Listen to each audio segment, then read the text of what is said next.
Buenas noches, este es el diácono Santiago Rosado de la iglesia de San Sebastián en San Agustín, Florida.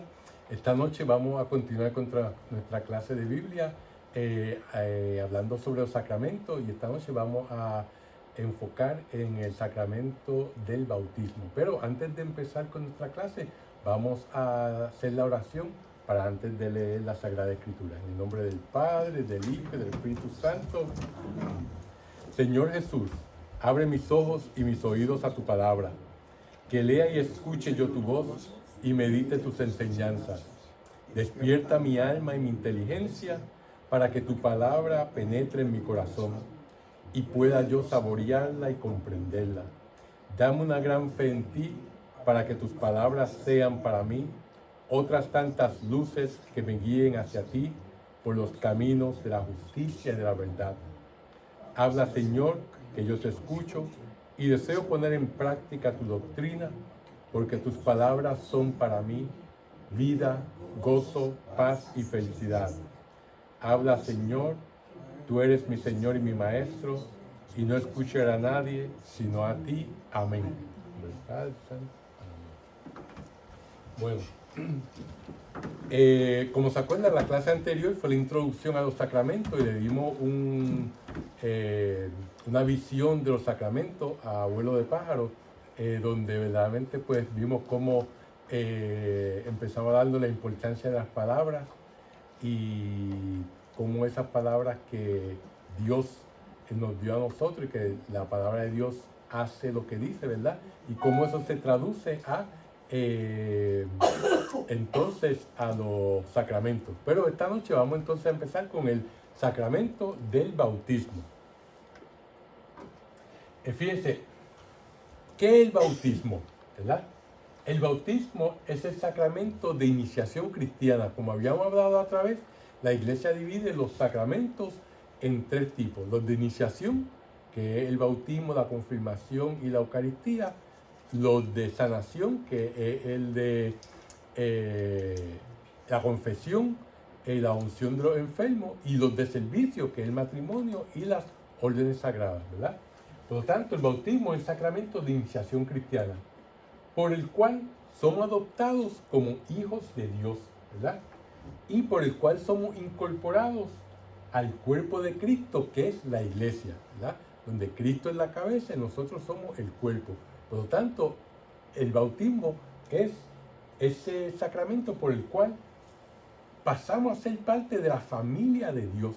Como les he dicho anteriormente, Dios no es un ente individual, sino que es una familia: el Padre, el Hijo y el Espíritu Santo.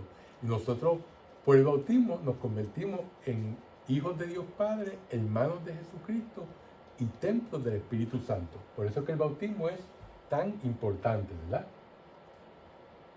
Ahora, el bautismo es también el sacramento de regeneración, ¿verdad? ¿Por qué? Porque a través del bautismo somos liberados del pecado original, ¿verdad? Esa mancha que como quien dice, nacemos con ella, y por el cual nacemos otra vez por el agua y el Espíritu Santo, ¿verdad? Y por el cual recibimos una vida nueva en Cristo, ¿verdad? Por lo tanto, por eso se llama que un sacramento de regeneración nos regenera a que tengamos otra vez la gracia santificante en nosotros, la vida de Cristo en nosotros, la cual perdimos por el pecado original de Adán y Eva, ¿verdad? Y el bautismo es la puerta a la iglesia, ¿verdad? ¿Por qué? Porque a través del bautismo entramos a la vida en el Espíritu. Ante el bautismo estamos muertos espiritualmente, ¿verdad? Y a través de ella adquirimos el derecho de recibir los otros sacramentos. Sin el bautismo no podemos recibir la confirmación, la Eucaristía y todos los demás sacramentos. Por eso cada vez cuando nos vamos a casar, ¿qué es lo primero que nos piden? El acta de bautismo, ¿verdad? Y así para todos los demás sacramentos, porque en base a ese sacramento es la base de todo el edificio de nuestra vida espiritual, ¿verdad? Por lo tanto, por eso es importante. Y a través del bautismo entramos a la Iglesia Universal y a la comunión de los santos. Cuando decimos que entramos a la Iglesia Universal, es que entramos a la Iglesia que hoy en día existe en el mundo, ¿verdad? Que la iglesia es la misma aquí en este país, que es en China, que es en Indonesia, que es en Perú, que en cualquier otro país, ¿verdad? Es la misma iglesia, los mismos rituales, los mismos lecturas que se hacen el domingo, cada domingo en la misa aquí, se hacen en toda la iglesia universal, ¿verdad? Por lo tanto, pasamos a ser parte de esa iglesia universal y decimos que entramos en la comunión de los santos porque, como hemos hablado anteriormente, la iglesia tiene dos niveles. Tiene una dimensión horizontal, que es la que acabamos de explicar, ¿verdad? Que en toda iglesia, pero también tiene una dimensión vertical, ¿verdad? Una dimensión vertical porque la iglesia consta de la iglesia militante, que somos nosotros, que estamos caminando hacia Dios, hacia el cielo. Está la iglesia purgante, que se encuentra en el purgatorio, está purificándose de toda esa impureza que tengan, que son los pecados veniales, con los cuales murieron, ¿verdad? Porque si los pecados, si alguien mío muere con un pecado mortal, entonces pues ya no está dentro de la iglesia, murió y pues está en el lugar donde hay el titiritar de dientes y el fuego que no se acaba. Y la otra parte de la iglesia es la iglesia triunfante, que es la que está en el cielo, la que ya ha triunfado, ¿verdad? Porque como nos dice bien claro Jesucristo, no hay nada que sea impuro, nada que tenga mancha puede entrar en el reino de los cielos, ¿verdad? En el cielo. Por lo tanto, uno tiene que estar completamente purificado para estar en el cielo. Y cuando entra, pues entonces ya esta forma parte de la iglesia triunfante, ¿verdad? Que es donde pues sabemos, pues están nuestras madres, la Virgen María, están los santos, ¿verdad? Que han sido canonizados por la iglesia debido a que ha habido pruebas de milagros que ellos han intercedido ante Jesucristo, ¿verdad? Por nosotros, porque se nos hemos pedido. Pues esa es la comunión de los santos que estamos vivos, los santos que están en el purgatorio y los santos que están ya en el cielo, ¿verdad? Por lo tanto, a través del bautismo pasamos a ser parte de esa comunión de los santos, que nos dice la carta a los hebreos, que es como una nube, ¿verdad? De almas que están constantemente alrededor de nuestro Señor Jesucristo y que es la iglesia. Por lo tanto, por eso es que el bautismo es tan importante. Ahora, el bautismo también es el sacramento de la fe. ¿Por qué decimos que es el sacramento de la fe? Porque el bautismo es ofrecido a todo aquel que crea en Jesús, ¿verdad? Si no se cree en Jesús, pues verdaderamente pues, no se puede recibir el bautismo. Y el bautismo es el comienzo de nuestra vida en la fe. Cuando a la mayor parte de nosotros se nos bautizó cuando éramos niños, ¿verdad? Pues nosotros no teníamos fe, ¿verdad? Porque no conocíamos a Dios. Pero nuestros padres daban testimonio por nosotros a través de su fe. Y por eso nos bautizan, ¿verdad? De la misma manera que nosotros como padres le decimos a los niños, tienes que ir a kindergarten y tienes que empezar a estudiar, aunque el niño no sepa la importancia que tiene esa educación. Por eso es un error tan grande que los padres dejen que los niños decidan a ser bautizados cuando son adultos. Si seguimos esa misma lógica, también tenemos que dejarlos que sean adultos para que decidan si van a ir a la iglesia. Tenemos que dejar que sean adultos para que decidan si se lavan los dientes por la mañana, ¿verdad? Porque son cosas que nosotros como padres sabemos que es para el beneficio de ellos. Por lo tanto, de la misma manera, debemos de darle una base religiosa y después de eso ellos pueden decidir como adultos lo que ellos quieran. Pero nosotros somos responsables de eso. Por lo tanto, por eso es que el bautismo de la iglesia lo recomienda en cuanto después del nacimiento de un niño, ¿verdad? Y los padres son los que entonces dan testimonio de esa fe. Pues el bautismo nos une a una comunidad de fe, que es la iglesia, ¿verdad? Ahora, el bautismo es el regalo de la gracia santificante. Como habíamos dicho en la clase anterior, la gracia santificante es la vida de Dios en nosotros. Adán y Eva fueron creados y ya tenían la gracia santificante y la perdieron por el pecado original. nosotros nacemos sin esa gracia santificante. Y uno dice, pero eso como que no es justo, ¿verdad? Pero fíjense, hay un ejemplo que yo siempre doy para explicar lo del pecado original, ¿verdad? Tal vez se lo debo de decir ahora, ¿verdad? Porque vamos a hablar del pecado original. Pero fíjense,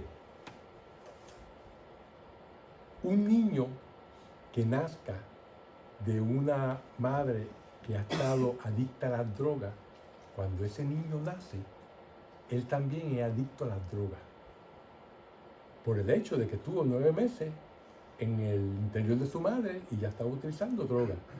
Por lo tanto, ese niño cuando nace ya tiene esa adicción, que no es culpa de él, fue por una decisión que su madre tomó, obviamente muy mala, ¿verdad? ¿Qué pasa? Cuando ese niño nace, por sí solo, él no puede dejar esa adicción. Él necesita ayuda médica para poder sobreponerse a esa adicción. Y asimismo nosotros, como hijos de Adán y Eva, nacemos con esa adicción que ellos adquirieron por su pecado original, que fue el pecado de soberbia. Y como el niño también que nace de una madre adicta a las drogas, necesitamos de un poder superior a nosotros para lograr estar sanos otra vez. ¿Verdad? Por lo tanto, esa gracia santificante es la que perdemos cuando estamos en pecado y nosotros nacemos con el pecado original, ¿verdad?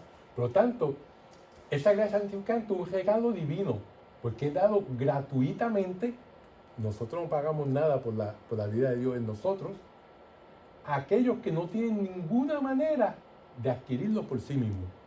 Nosotros no podemos recibir eso, por más que quejamos, sino Dios en su inmenso amor y misericordia nos las da, ¿verdad? ¿Por qué? Porque nos ama, ¿verdad? Y nosotros recibimos este regalo magnífico de la gracia, ¿para qué? Para creer en Dios, para tener esperanza en Él y para amarlo, ¿verdad? Fe, esperanza y caridad, ¿verdad? Por lo tanto, por eso es que cuando tenemos la gracia santificante, entonces podemos recibir las virtudes teologales o sobrenaturales, que son la fe, la esperanza y la caridad. Yo no puedo adquirir fe, ni puedo adquirir esperanza, ni puedo adquirir amor. Esos son regalos que Dios me da. Yo puedo rezar a Dios y pedirle que aumente mi fe. Yo puedo que me dé más esperanza. Y la esperanza que estamos hablando no es la esperanza de pegarme el $1.000.000 en la lotería. Lo que nos está hablando es la esperanza de nosotros de ir al cielo. Esa es nuestra esperanza, ¿verdad? Por lo tanto, eso lo podemos recibir solamente si vivimos en gracia. Si nosotros no vivimos en gracia, nosotros no podemos recibir ninguna de esas virtudes teologales, ¿verdad? Que son diferentes a las virtudes cardinales, que es así, son las virtudes humanas, que Aristóteles, Platón las explicaron muy bien y la Iglesia las apoyó porque son virtudes que son las 4 virtudes cardinales, que son, como hemos dicho anteriormente, la justicia, la prudencia, la templanza y la fortaleza, ¿verdad? Por lo tanto, los sacramentos son signos eficaces de la gracia, como hemos dicho anteriormente, instituidos por Cristo, no inventados por el Papa ni los curas, sino instituidos por Cristo y confiados a la Iglesia, porque si uno da un regalo así de esa categoría, digo, hay que darlo a alguien que sepa usarlo, que sepa administrarlo, ¿verdad? No se le dan las perlas a los cerdos, como dice el Evangelio, ¿verdad? Por los cuales recibimos la vida divina, ¿verdad? Por lo tanto, el propósito del sacramento es nuestra santificación, ¿verdad? Que seamos santos. Como hemos dicho, santo es todo aquel que hace la voluntad de Dios, ¿verdad? y para la edificación del cuerpo de Cristo, porque la iglesia es como un edificio en los cuales nosotros, cada uno de nosotros, somos ¿qué? Somos las piedras con las cuales se construye ese edificio de la iglesia, ¿verdad? Somos piedras vivas, ¿verdad? De esa iglesia. Y la razón de la iglesia es que dar culto a Dios, porque para eso hemos sido creados, para amar y servir a Dios. Todo lo demás es aderezo al plato principal, ¿verdad? Por lo tanto, el que estudiemos, el que tengamos familia, el que podamos hacer algún bien en esta vida, eso es periferal. Esto es lo más importante. Amar y servir a Dios. Por lo tanto, los ritos visibles bajo los cuales los sacramentos son celebrados significan y realizan las gracias propias de cada sacramento. Como hemos dicho en la clase anterior, el agua que se utiliza para el bautismo no solamente simboliza que se está lavando, que se está purificando a ese niño o a esa persona que está bautizando, sino que efectivamente lo está haciendo, ¿verdad? A nivel espiritual. Los sacramentos dan fruto en quienes los reciben con las disposiciones requeridas. Si yo, como adulto, no me quiero bautizar, no importa que me zambullan en el río y me digan todas las palabras y las oraciones, no soy bautizado. Tengo que tener la disposición de que quiero ser hijo de Dios, quiero ser parte de la iglesia, quiero unirme a la familia de Dios, ¿verdad? Como hemos dicho anteriormente, los niños no pueden hacer eso, pero ahí están los padres por ellos, ¿verdad? Por lo tanto, tenemos que tener una disposición requerida, queremos recibir, porque como Dios no impone nada en nosotros. Él nos llama, nos busca, nos quiere, así mismo como nosotros queremos mucho más que lo que queremos a los hijos. Pero no podemos obligar a los hijos a que cojan una profesión o que se casen con tal persona porque es la mejor que se ve. No podemos hacer nada de eso. Podemos aconsejarlo, podemos ayudarlo, podemos hacerle las cosas lo más fácil posible para que cojan por el camino del bien. Pero al último momento es la decisión de ellos, ¿verdad? Así mismo Dios, porque nos quiere, nos da el libre albedrío y nos deja que nosotros seamos los que hagamos la elección final. Bueno, como hemos dicho, los sacramentos de iniciación, bautismo, Eucaristía y confirmación constituyen los sacramentos de iniciación. La Eucaristía es la fuente y la cumbre de la vida cristiana, ¿verdad? ¿Por qué? Porque es por la Eucaristía que participamos con toda la comunidad en el sacrificio de nuestro Señor, ¿verdad? Es ese momento en que verdaderamente el cielo y la tierra se hacen uno, ¿verdad? Donde verdaderamente el sacrificio de Cristo estamos presentes en ese momento en él, ¿verdad? Y la confirmación es necesaria para que para completar la gracia bautismal.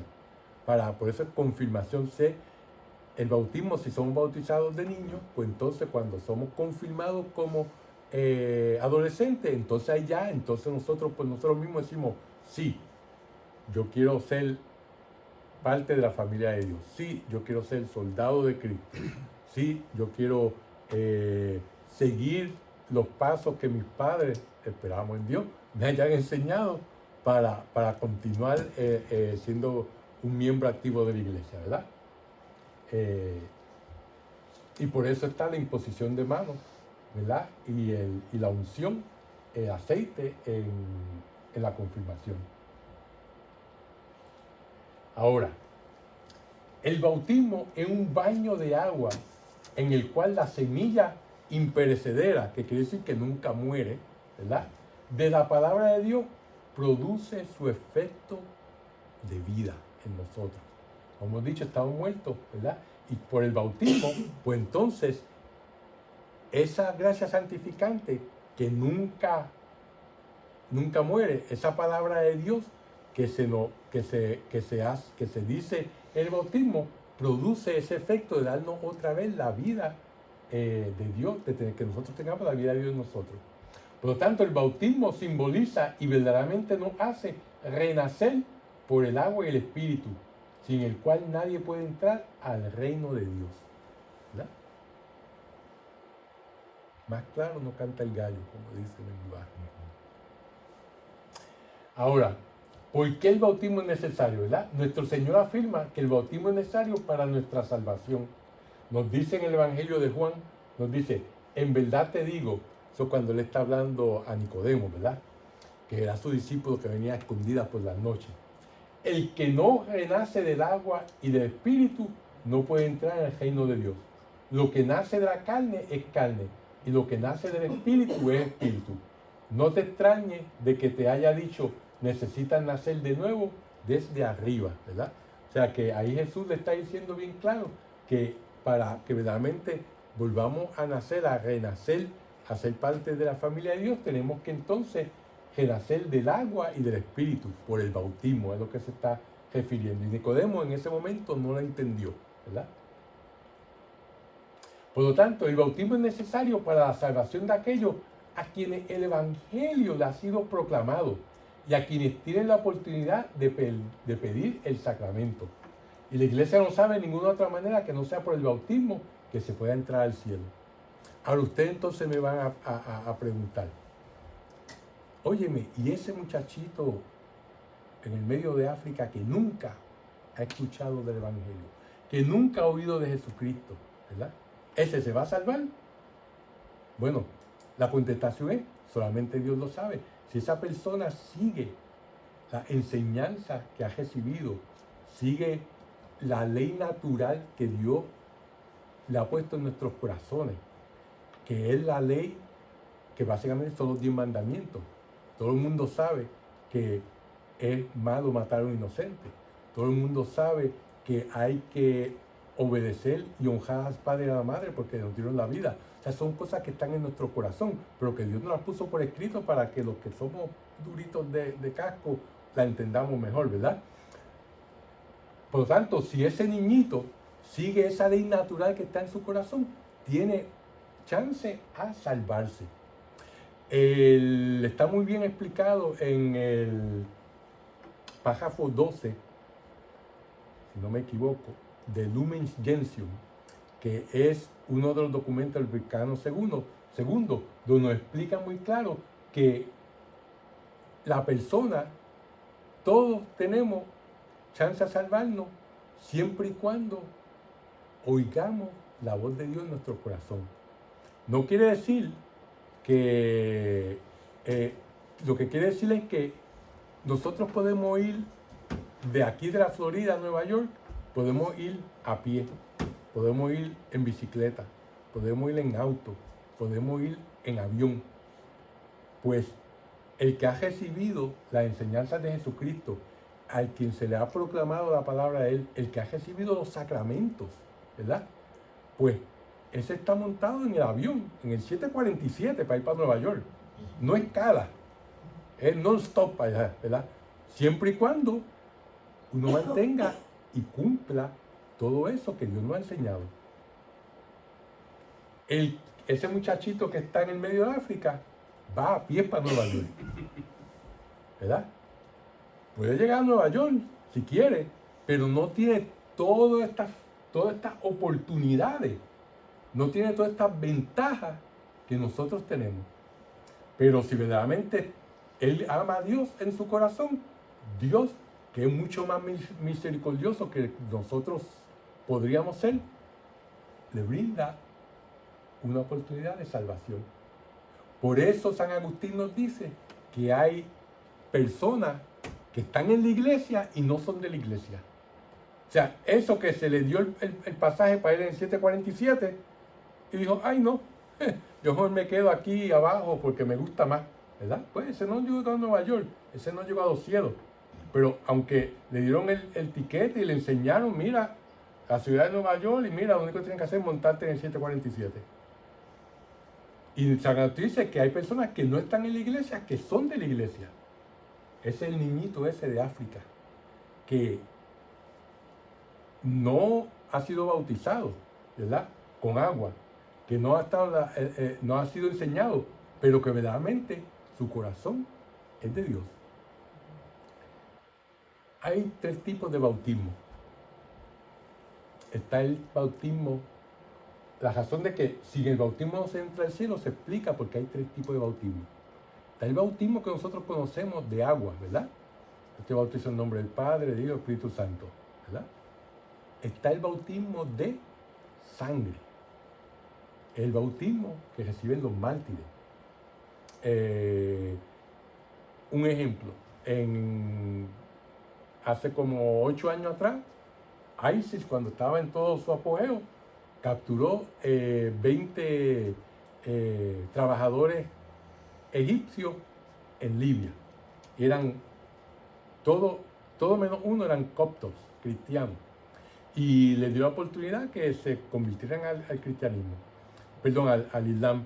Y si no, le iban a cortar la cabeza. Lo pusieron ahí en la playa y uno a uno le fueron, lo cogieron un video, uno a uno le fueron diciendo, reniega de tu religión y te convierte al islam.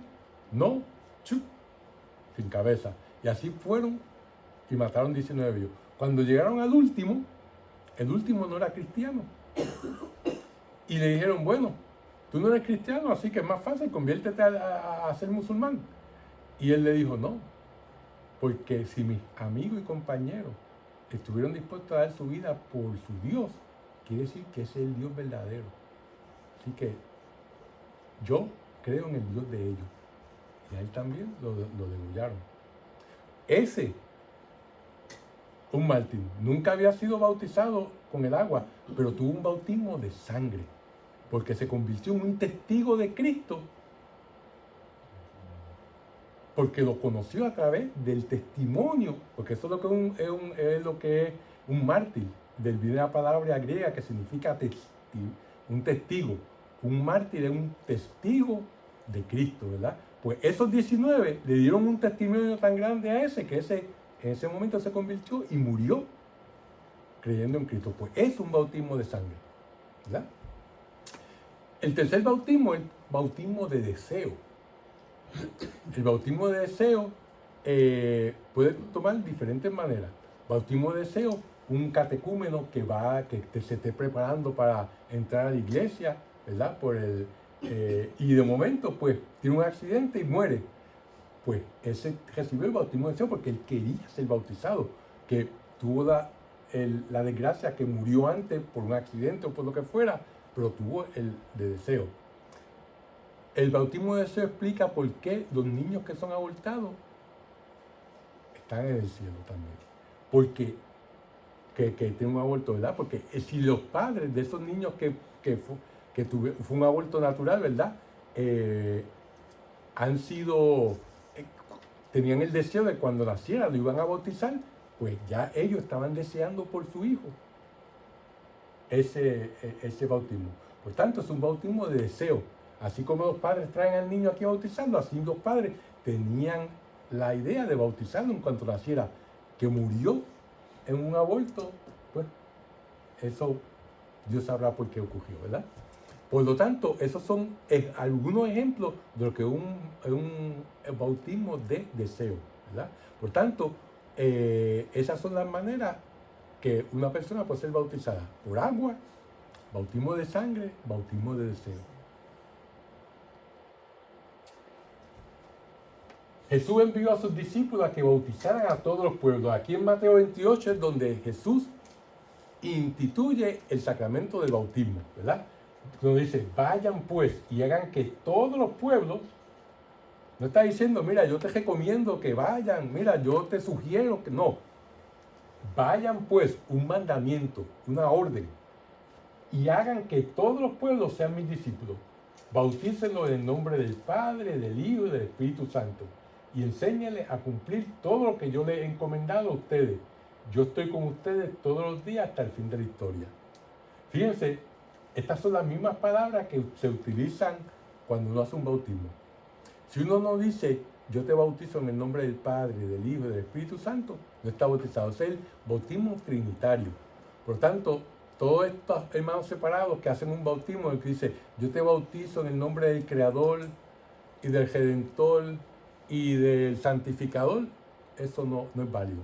Por eso, cuando alguien va a casarse en la Iglesia Católica o va a recibir se va a convertir si ha sido bautizado en cualquier iglesia protestante que utilice esta fórmula, ya está bautizado. El bautismo lo puede dar no solamente el sacerdote, el diácono, sino que lo puede dar un laico en un momento de emergencia, ¿verdad? Lo puede dar hasta una persona que no sea cristiana, después que esa persona sepa que lo que está haciendo es porque esa persona lo quiere. O sea que así, el bautismo es así de fácil recibirlo, ¿verdad? Dios no pone ningún obstáculo para eso. Ahora, ¿cuáles son los efectos del bautismo? Los dos efectos principales del bautismo son purificación de los pecados y un renacer en el espíritu, ¿verdad? Por el bautismo todos los pecados son perdonados. El pecado original, todos los pecados personales, si quien se bautiza es un adulto, porque los niños obviamente no tienen pecados mortales cuando son menores de 7 años, incluyendo todas las penas corporales debidas al pecado. Óigame, ¿y qué es eso de las penas corporales debidas al pecado? Eso como que es medio chino, ¿verdad? Las penas corporales debidas al pecado son cuando nosotros cometemos un pecado mortal y nos arrepentimos y nos confesamos y cumplimos la penitencia impuesta, somos perdonados. Pero nosotros todavía debemos por ese pecado que hemos cometido. Y la Biblia da un ejemplo excelente en el rey David. El rey David, que era un hombre que verdaderamente Dios lo amaba y era un ejemplo, ¿verdad? Cometió el pecado mortal de enamorarse de la esposa de uno de sus oficiales del ejército, y no solamente cometió el pecado de fornicación, ¿verdad? Que es el pecado de uno tener una relación sexual con cualquier persona que no sea su esposa o esposo. Por lo tanto, todas esas relaciones que son libres entre un hombre y una mujer, sin estar casados, es un pecado mortal contra el sexto mandamiento, que es no fornicar, ¿verdad? Así mismo como cualquier otra relación sexual entre un hombre y una mujer y una mujer, entre un ser humano y un animal. Todo eso son pecados mortales contra el sexto mandamiento, que es fornicación, ¿verdad? Pero, siguiendo con el rey David no solamente se acostó con la esposa de Urías, sino que entonces después lo mandó a matar a él, ¿verdad? Y creyendo que con eso tapaba todo, pues ella cuando estaba encinta, pues la recogió. Pero el profeta Natán, Dios lo iluminó y fue y le echó el famoso cuento a David, diciéndole la historia del hombre rico que tenía muchos animales y que cuando vino a visitarlo a alguien, en vez de coger uno de esos animales y matarlo para darle de comer a esta persona que lo estaba visitando, fue y cogió la oveja de este hombre que solamente tenía una oveja, ¿verdad? Y el rey David obviamente se enfogonó y dijo que ese hombre era reo de muerte, que merecía morir. Y ahí el profeta Natán dijo, ese hombre eres tú, ¿verdad? Tenía muchas esposas, tenía un harén, era rey, y sin embargo fue y le quitó la esposa, la única esposa que tenía, Urías, ¿verdad? Por lo tanto, ¿qué pasó? David se arrepintió de corazón y Dios lo perdonó porque se arrepintió de corazón. No importa que se había acostado con ella, no importa que había matado al esposo, se arrepintió de corazón. Dios perdona cualquier pecado que nosotros cometamos, no importa cuán grande sea, después que nos arrepintamos de nuestro corazón. Pero, ¿qué le dijo el profeta? Le dijo, Dios te ha perdonado, pero por lo que has hecho, la espada no se apartará de tu casa. ¿Y qué pasó a David? Su primogénito le quitó el reino. Él tuvo que luchar contra su primogénito, Absalón, y en la batalla Absalón murió. La única hija que tenía fue violada por su medio hermano, ¿verdad? Y así por el estilo. Todo eso fue perdonado, pero tuvo que pagar. eso es lo que son las penas corporales debidas al pecado. Cuando nosotros pecamos, le voy a dar otro ejemplo, nosotros somos como un pedazo de madera, ¿verdad? Cuando pecamos, se nos clava un clavo. Cuando nosotros nos arrepentimos, nos confesamos y cumplimos la penitencia impuesta, ese clavo se saca de esa tabla que es nuestra alma. Pero ¿qué queda en la tabla? Un hoyo. Ese hoyo es las penas corporales de vida al pecado. Y eso es lo que entonces, aparte de los pecados veniales, cuando nosotros morimos, pues entonces ¿qué? Ese hoyo esa tabla tiene que estar perfecta para entrar al cielo. Y ahí entonces, cuando entonces vamos al purgatorio. No porque un castigo de Dios, sino porque nosotros mismos vamos a querer estar limpios para ir a esa fiesta, ¿verdad? Cuando uno va a una fiesta, uno se baña, se afeita, se perfuma, se pone un traje bonito, porque uno no quiere ir hecho un tráfala, hecho alguien que ¿verdad? No quiere ir presentable. Pues por lo tanto, esa fiesta que no se acaba, nosotros mismos vamos a querer bañados y perfumados. Y eso es lo que pasa en el purgatorio. Ahí nos bañamos, nos perfumamos, nos afeitamos y las muchachas se hacen lo que se hace en el cabello para embellecerlo, ¿verdad? Pues eso es lo que es las penas corporales. De otra manera que nosotros podemos evitar las penas o subsanar esas penas corporales es cuando la iglesia cada 25 años celebra el jubileo. El jubileo es algo que viene, se ve en el Levítico. Desde el Levítico está la fiesta de jubileo, donde todos los pecados, todas las deudas se sanaban. No debía nada a nadie. Si uno tiene un esclavo, el esclavo tenía que volver darlo libre, ¿verdad? Pues la iglesia ha seguido esa tradición y cada 25 años un jubileo, ¿verdad? Donde verdaderamente entonces, si uno sigue el ritual del jubileo, pues entonces no solamente se le perdonan los pecados, si uno tiene que confesarse, recibir comunión y hacer las oraciones necesarias, sino que todas las penas corporales debido al pecado se eliminan. O sea que si alguien sale del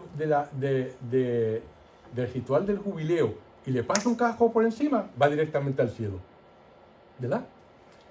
Por lo tanto, eso es otra manera donde las penas corporales se pagan. Por lo tanto, los Hechos Apóstoles dice, Pedro les contestó, arrepiéntanse, eso es lo más importante, arrepentirse, ¿verdad? Porque eso es el principio de todo.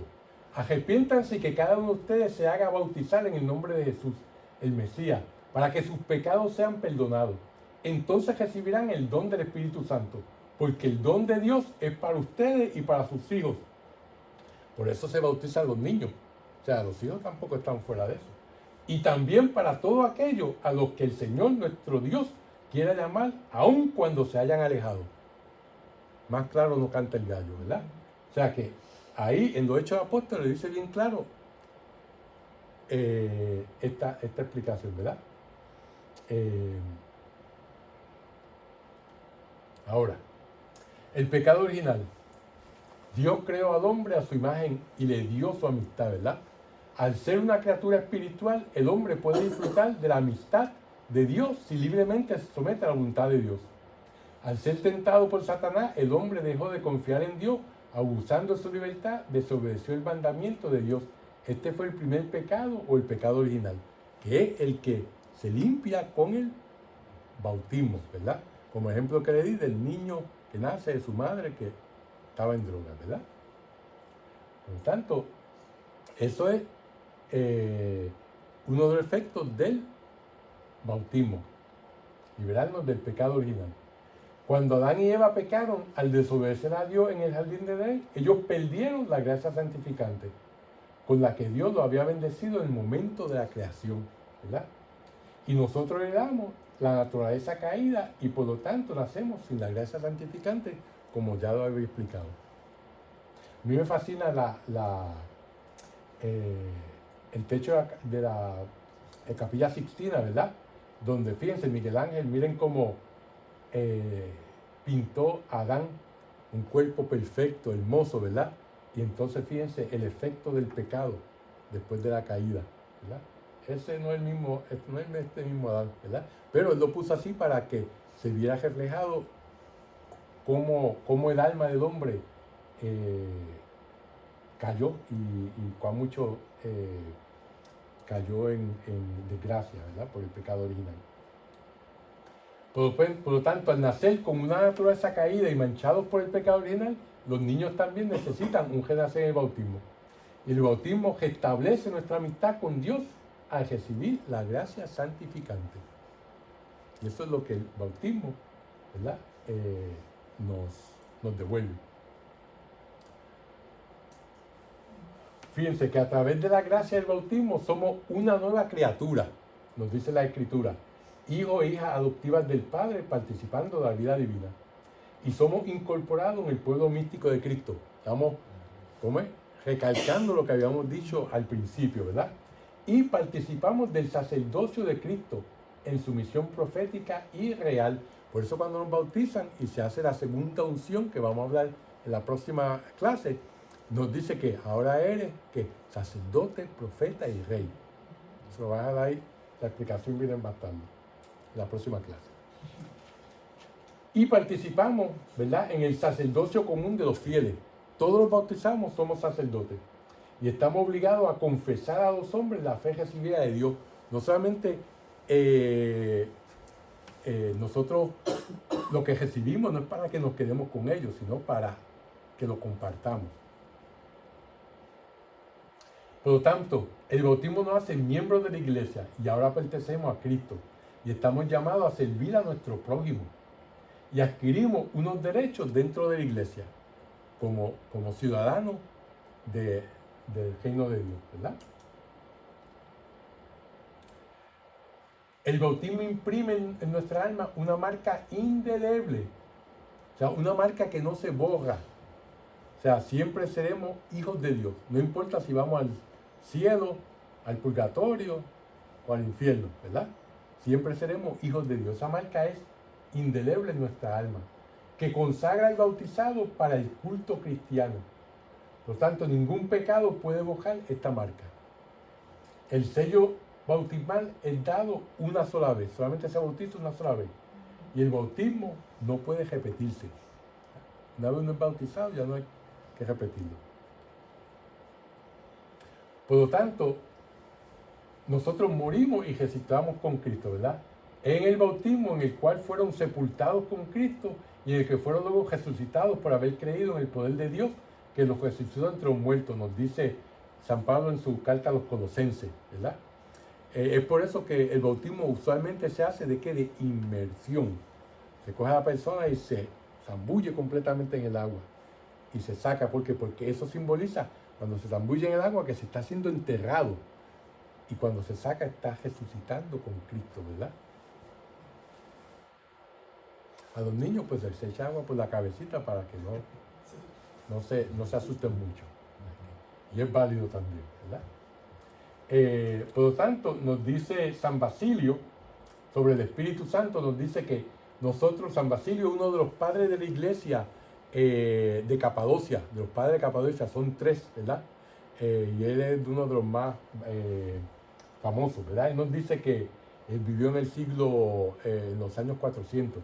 Dice, nosotros imitamos la muerte de Cristo al ser enterrados con Él en el bautismo.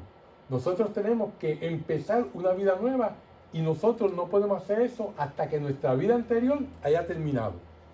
El hombre viejo tiene que morir, ¿verdad?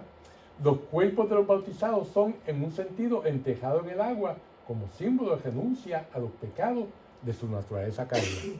Lo hizo de una manera más bonita que yo, ¿verdad? Obviamente. Bueno, nos dice San Pablo en la carta a los Romanos, por este bautismo en su muerte fuimos sepultados con Cristo. Y así como Cristo fue resucitado entre los muertos por la gloria del Padre, así nosotros empezamos una vida nueva, ¿verdad?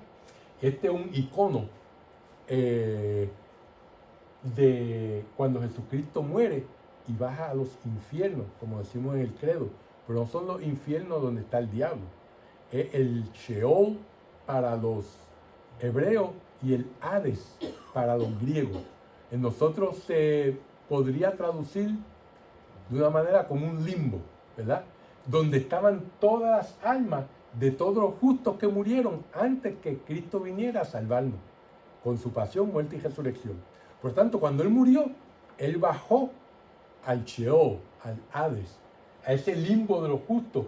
Y esto icono representa sacando a quien, a Adán y a Eva de sus sepulturas, para llevarlo al cielo, ¿verdad? Y eso lo podemos ver mucho más claro en la primera carta de Pedro, creo que el capítulo 5. Lo explica más bien. Por lo tanto, como vemos, el bautismo es signo de la unidad cristiana, ¿verdad? No importa si somos bautizados por inmersión, ¿verdad? Echándole agua por la cabeza, echándole gotitas. Los griegos ortodoxos ahí lo meten al niño todo, ¿verdad? Pero lo importante es que cuando somos bautizados somos hijos de Dios Padre, hermanos de Jesucristo y templo del Espíritu Santo. No importa de qué denominación cristiana seamos, después que seamos bautizados con las palabras que Cristo nos dio a nosotros. Yo te bautizo en el nombre del Padre, del Hijo y del Espíritu Santo. Y con esto vamos a dar por terminado nuestro clase de esta noche. Y como siempre vamos a terminar con la oración a Nuestra Señora y Madre de los Cielos. En nombre del Padre, del Hijo y del Espíritu Santo. Dios te salve María, llena eres de gracia, el Señor es contigo, bendita tú eres entre todas las mujeres y bendito es el fruto de tu vientre Jesús. Santa María, Madre de Dios, ruega por nosotros pecadores, ahora y en la hora de nuestra muerte. Amén. Gloria al Padre, al Hijo y al Espíritu Santo. Como en el principio, ahora y siempre, por los siglos de los siglos. Amén. Que pasen buenas noches y que Dios los bendiga. Amén.